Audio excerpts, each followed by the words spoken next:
Question number 83 is related to radioactivity. N by N naught, remaining part of atom is given by relation 1 by 2 power T T half.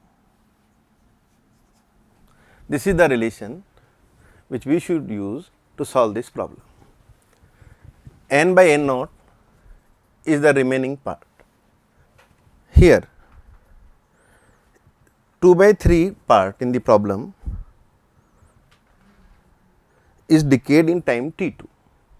That means the remaining part is 1 by 3 after time T2.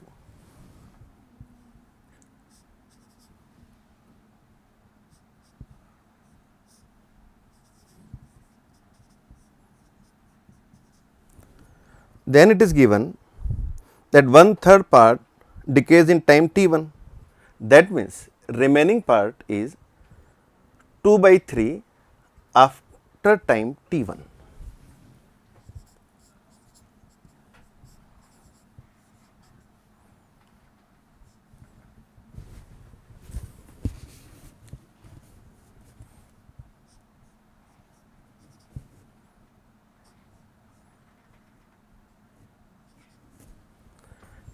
Equation number 1 and it is my equation number 2. Now divide equation 2 by 1. 2 equal to 2 T2 minus T1 upon T half. This is the equation. Now we can say T2 minus T1 upon T half is 1 or T2 minus T1 is equal to T half, which is half life, that means 50 days. And hence the answer is 4. Option 4 is correct answer for this problem. This problem is related to radioactivity. Here in the problem, half life is given 50 days. In a radioactive process, the remaining part N by N naught is given by this relation. In the problem, they have given us that in time T2, decay part is 2 by 3. That means remaining part is 1 by 3.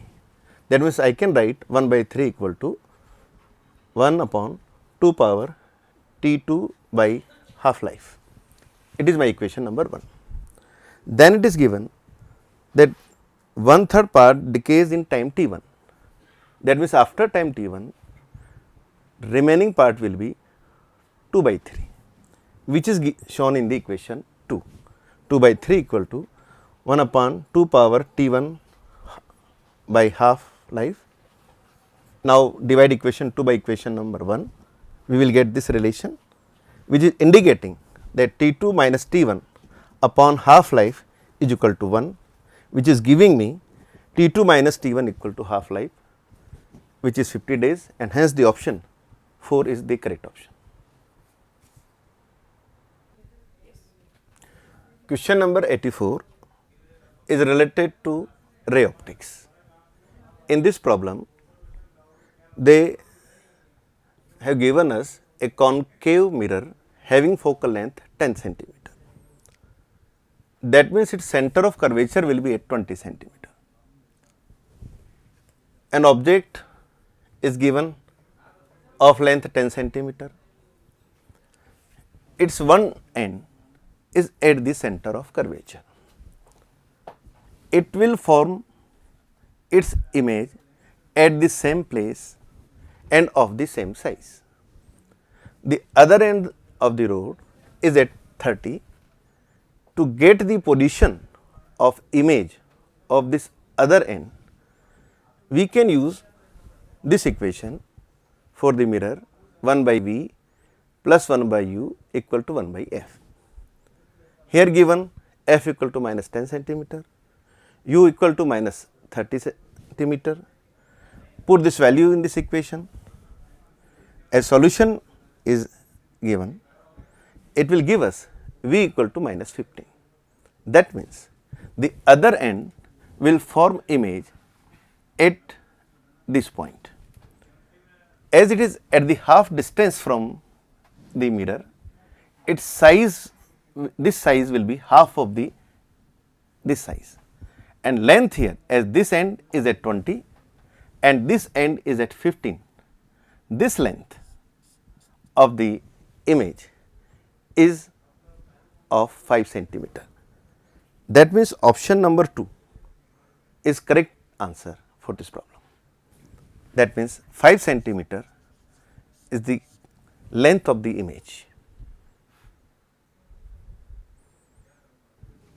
Problem number 88.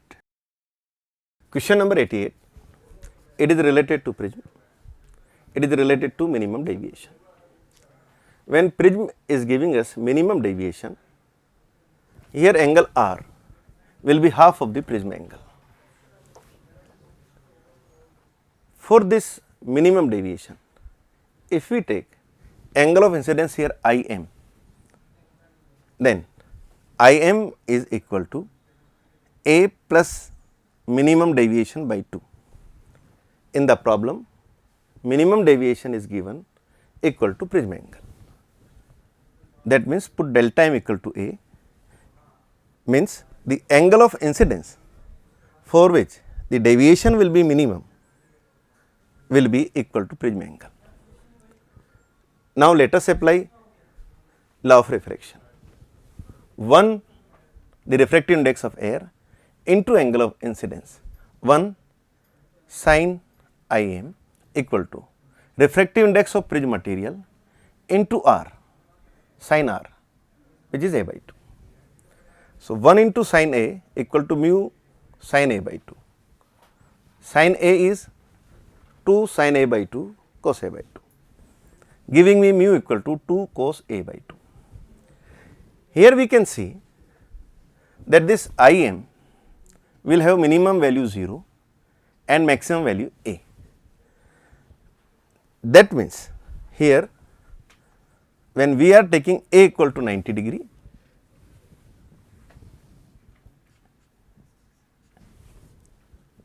giving me mu equal to root 2, because cos 45 is 1 by root 2 and hence mu equal to root 2. When we are taking A very small tending to 0, that will give me cos 0 1 means mu equal to 2. That means refractive index of the prism will lie between root 2 to 2.